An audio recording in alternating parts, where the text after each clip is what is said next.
This is just a quick update on what's happening in my outdoor garden.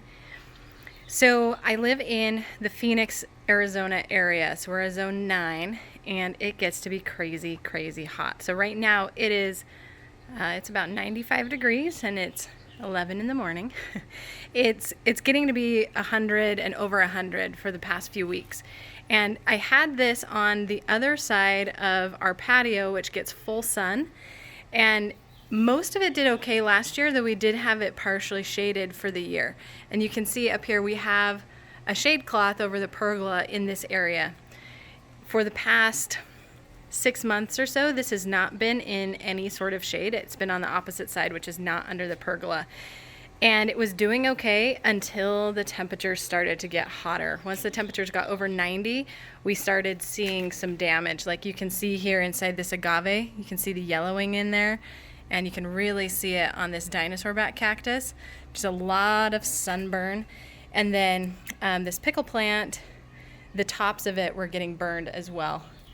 And then over here, the mangave was really, really getting stressed from all the heat and the sun. So they'd been getting a lot of sun, but once that heat started to increase, things really started to go south. So we've moved it over now to where it is under the pergola. So it'll be getting bright, indirect sunlight all day. It shouldn't really get very much direct sun. It'll get a little bit for like an hour, maybe 2 in the mornings when the sun is lower.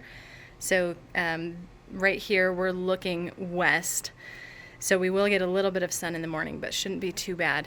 But other stuff in this area, though, that has already been on this side is doing well. So we have, I believe that's an Aloe nobilis up there with a variegated Portulacaria afra.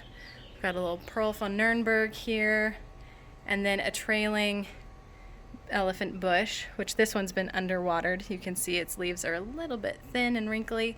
So I'm trying to remember to water it more frequently because most stuff out here I haven't been watering more than once a week. We also have a mangave down here. I don't remember the exact variety of this one, but a mangave. And then here's the big dinosaur bat cactus. It got some damage last year due to some humidity, and I'm starting to notice some damage right here. So I have watered this once a week. I think it's too much, and I'm gonna start cutting back. But you can see it does have some really nice, healthy growth along it, as well as down here we've got a lot of new little starts coming off. So I'm just gonna hold off on watering it for quite some time. It probably won't get water for the next month or two. And I'll just keep an eye on things and see how they go. Because it's so large, it does have a really deep root system. It goes all the way, I mean, I don't know how far down it goes because I haven't pulled it out, obviously, but there is soil down into the bottom of that pot, so its roots can go all the way down there. And then I have this mother of thousands that is doing awesome. It also got a lot of sun last year. There was some damage done to it, and it did not survive that very well.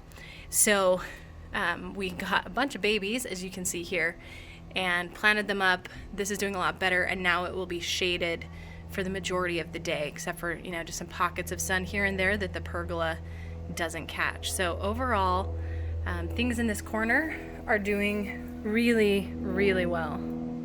So the biggest thing with heat and sun is you really need shade. So when your temperatures are getting over 90 degrees, especially over 100 degrees, you're going to want to really keep an eye on your succulents and pay attention for signs of rot that might indicate you're watering too much, because most succulents will go through at least a temporary dormancy when it gets really, really hot.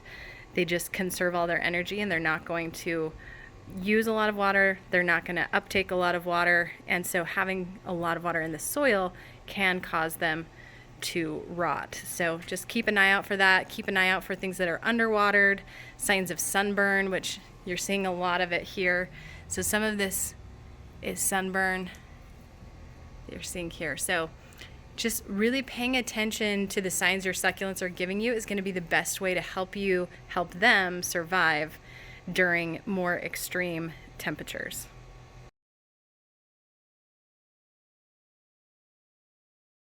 One more experiment I have going on outside here is these plants that are on top of our kids' playhouse.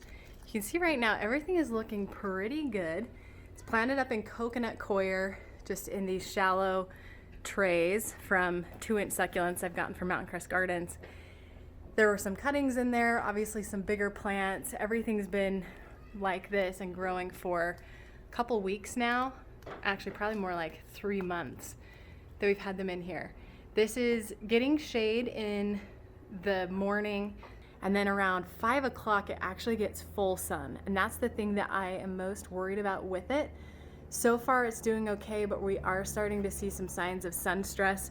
You can see it here in this aloe, even in this crassula, it's getting a lot more reddish yellow tones.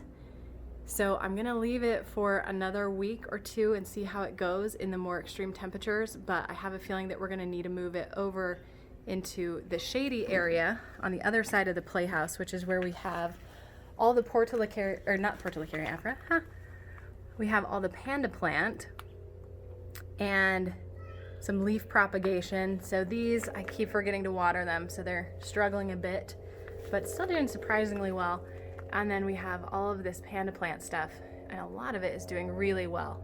So this will get a little bit of sun in the morning, but late afternoon, evening, it's just bright shade, maybe like a pocket of sunlight here and there, but nothing very intense. And then these are newly added. Just about 2 or 3 weeks ago, we put these up here in these Wally Grow planters that are really fun. So we have them attached to the side of the playhouse, and they might not be getting enough light. We're gonna see what happens here. These are Echeverria Ruffled Red, and they need a lot of light in order to maintain their awesome shape and colors and all the growth that they will get.